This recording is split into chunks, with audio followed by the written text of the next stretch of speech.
Bridge बना है सुदर्शन सेतु bridge, तब से इसकी कनेक्टिविटी और भी ज्यादा अच्छी हो गई है। अपने शूज निकालने, एक पैर के ये लोग मिनिमम चार्ज अलाउड नहीं है, तो मैं आपको अंदर लेके चलती हूँ मैं और ये है पूरा उसका मेन एंट्री। घंटा करीब लगा दर्शन करने के लिए।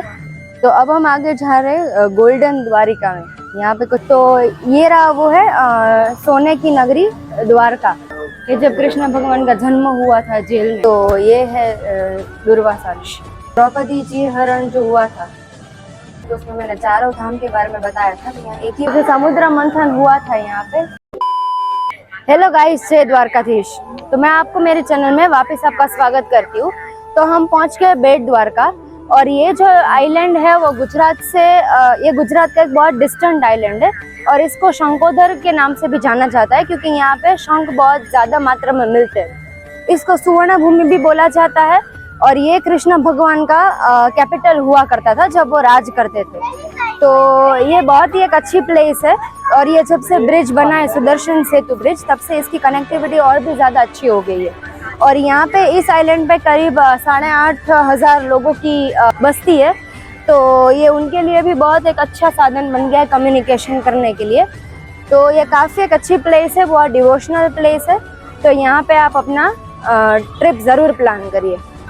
तो गाइस, अभी हम बेट द्वारका मंदिर जा रहे हैं दर्शन करने के लिए। तो यहाँ पे अंदर मोबाइल, गैजेट्स, बैग्स कुछ भी अलाउड नहीं है। तो सामने आप देख सकते हैं, सामने लॉकर आ गया। तो जब भी आप मंदिर में जाए तो आप अपना यहाँ जो सामान है, मोबाइल, कैमरा वगैरह, वो यहाँ पे सबमिट करने के बाद आप अंदर मंदिर में दर्शन करने के लिए चलते हैं। तो चलिए हम दर्शन करने अंदर चलते हैं। आपको बाहर ही ये सारे स्टॉल्स मिल जाएंगे जो प्रसादी बेचते, और छोटी मोटी यहाँ खाने पीने की भी शॉप है। तो आप बाहर आके दर्शन करने के बाद भी यहाँ पे कुछ नाश्ता, लंच, जो भी आपको जो करना है वो कर सकते हैं।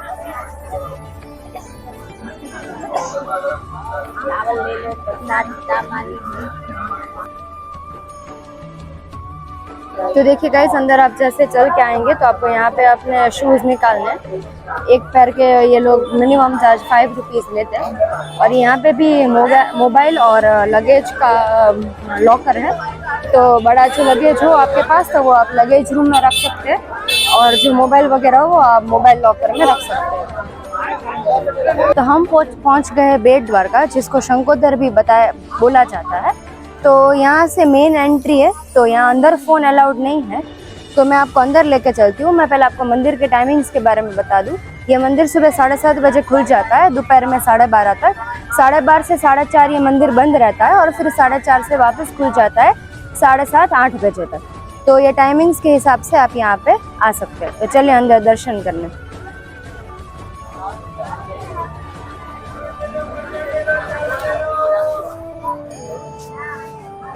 यहाँ पे ये मार्केट है, यहाँ पे भी आपको ये प्रसाद वगैरह सब मिल जाएगा अगर आपको लेना हो तो। और ये है पूरा उसका मेन एंट्री गेट।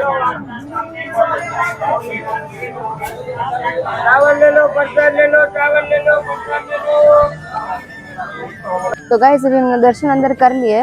बहुत भीड़ थी, तो हमें 1-1.5 घंटा करीब लगा दर्शन करने के लिए।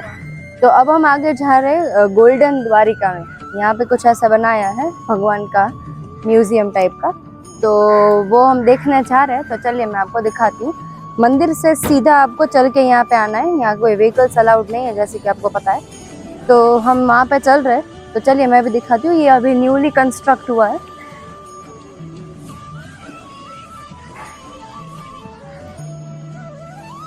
तो देखिए, ये है गोल्डन द्वारिका रुक्मणी पैलेस। मंदिर में दर्शन करने के बाद हमें पता लगा कि यहाँ पास में ही एक म्यूजियम बनाया हुआ है जो कि कृष्ण भगवान के रिलेटेड, उसमें सारा डिपिक्शन दिया है, पूरी उसकी स्टोरी। तो ये रहा वो है सोने की नगरी द्वारका। तो यहाँ पे आपको बाहर अपने फुटवेयर निकालना है और अंदर जाना है। यहाँ पे अंदर से टिकट लेनी है। तो अभी हम बस अंदर ही जा रहे हैं। तो चलिए मैं आपको अंदर से जाके दिखाती हूँ।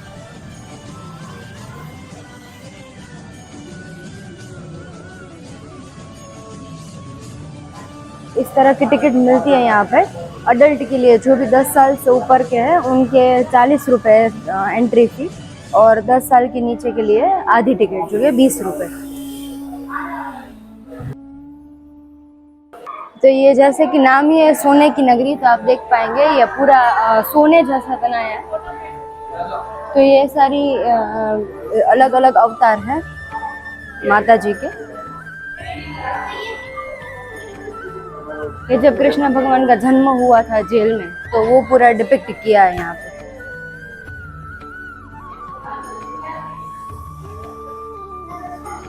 और ये पूरी कृष्ण भगवान की पूरी स्टोरी है, अपने बचपन से लेके जब वो बड़े हुए तक की।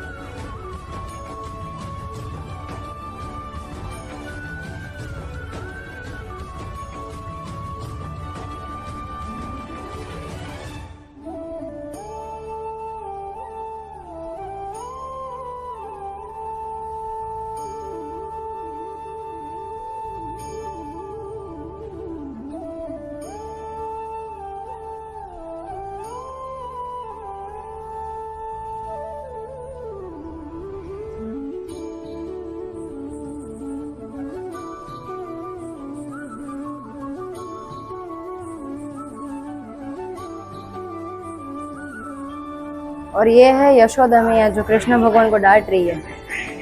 माँ एक जैसी होती है, चाहे वो इंसान की हो या भगवान की हो, डांट लगा रही है।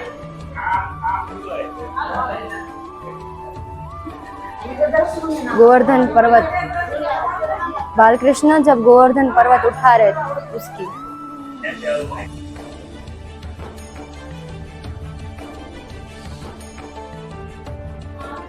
हम वहाँ पे गए थे फटकेश्वर महादेव के टेम्पल में। वहाँ पे रामानुजर्य का हमने आपको आइडल दिखा था, स्टैचू, ये वही है।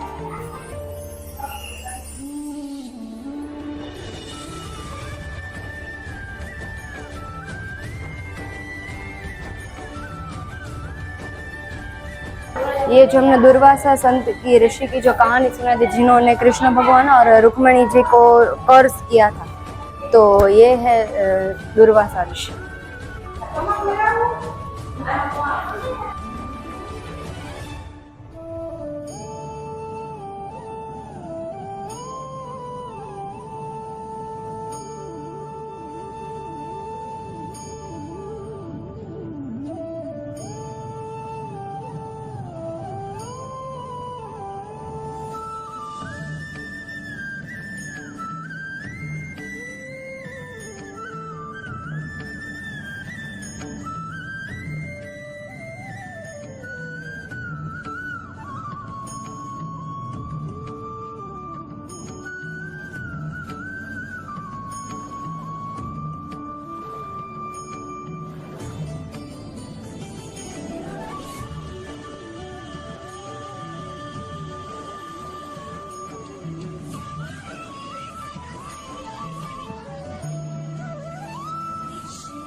ये जो हमने चारों धाम बताए थे, उनके यहाँ पे डिपिक्शन दिखेगा आपको।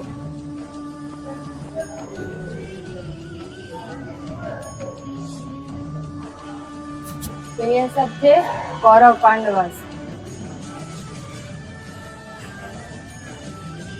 ये जो द्रौपदी जी हरण जो हुआ था, उसी का ये डिपिक्शन है।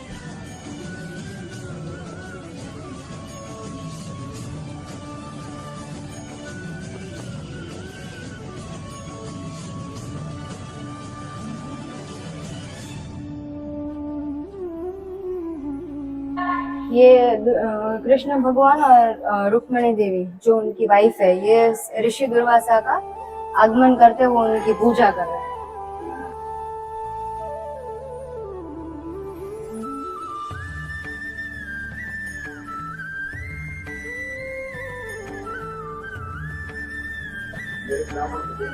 हमने जो बताया था कि हम सुदामा सेतु गए थे, सुदामा और कृष्ण भगवान जो एक मिसाइल है फ्रेंडशिप की।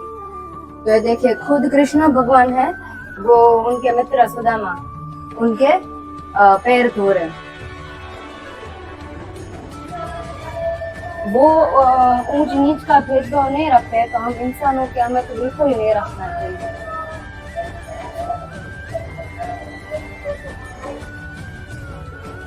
ये है त्रिपुटी, ब्रह्मा विष्णु महेश।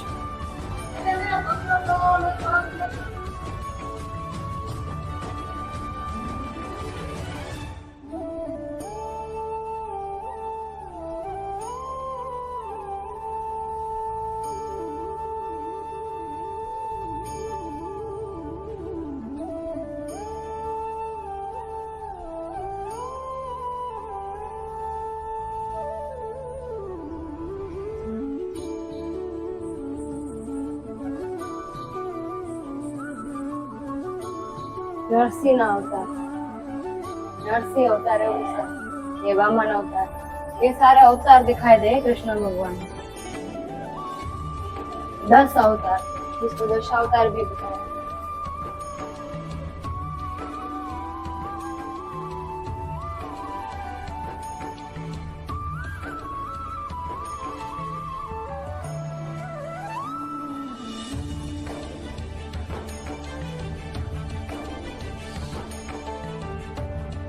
तो वैसे जैसे आपने मेरा पहले का ब्लॉग देखा होगा, तो उसमें मैंने चारों धाम के बारे में बताया था। यहाँ एक ही प्लेस पे चारों धाम दिखाए गए। तो देखिए, ये है बद्रीनाथ जो कि उत्तराखंड में है। फिर ये है जगन्नाथ जो कि उड़ीसा में है, जो भगवान विष्णु को डेडिकेटेड है। फिर ये है रामेश्वरम जो कि तमिलनाडु में है और वो भोले बाबा को डेडिकेटेड है। और यहाँ पे जब हम खड़े हैं, देवभूमि द्वारका जो कि कृष्ण भगवान को डेडिकेटेड है। तो ये चारों धाम की यात्रा हमें यहाँ एक प्लेस पे हो गई। तो यात्रा हमारी काफी अच्छी रही, ये उन्होंने अच्छा बनाया है।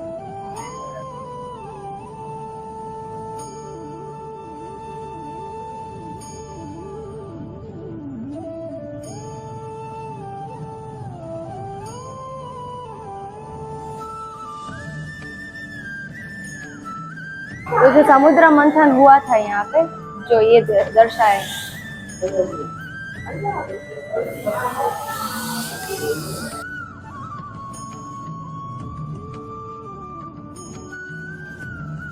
तो गाइज, आप अपनी आइटिनरी में ये ज़रूर ऐड करिए।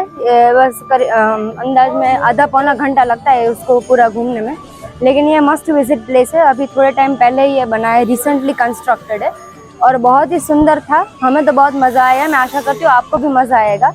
तो मैं इस व्लॉग यहाँ पे एंड करती हूँ मेरा। तो अगर आपको ये सारे वीडियोस और व्लॉग्स पसंद आते हो तो प्लीज़ मेरे चैनल को सब्सक्राइब करिए और वीडियोस को लाइक शेयर करना ज़रूर करना ना भूलिए। तो ठीक है, मैं मिलती हूँ आपको नेक्स्ट स्पॉट पे। जय द्वारकाधीश।